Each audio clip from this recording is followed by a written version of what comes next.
ಹೇಗಜ್ಜಿ ಹೋದರು ನನಗೊಂದು ಮಾತು ಹೇಳಿದೆ. ನನ್ನ ಅಮ್ಮಂದಿರಂದ್ರೆ ನನಗೆ ನನ್ನ ಜಗತ್ತಂತ ಬದುಕಿದ್ದವನು ನಾನು. ಅದು ಅವ್ರಿಗೂ ಗೊತ್ತು.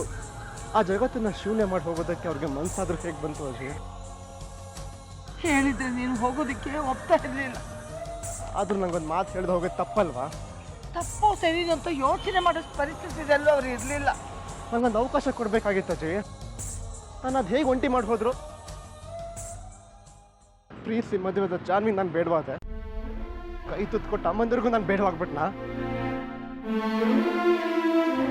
ತಪ್ಪು ಅವ್ರದಲ್ಲ, ನಂದು. ನನಗಿಷ್ಟು ವರ್ಷ ಆಗಿದೆ.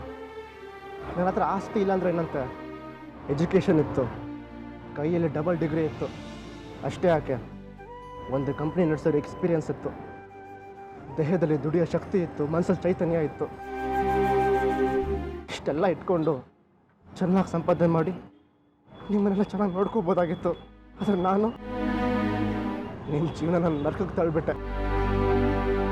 ಸಾಲದಕ್ಕೆ ಜಾನ್ವಿ ಬಾಯಲ್ಲಿ ಅಂಥ ಮಾತುಗಳು. ಅಮ್ಮಂದರಿಗೆ ನಾನು ಒಬ್ಬ ಅಯೋಗ್ಯ ಹೇಡಿ ಮಗ ಅನ್ಸಿರಬೇಕು.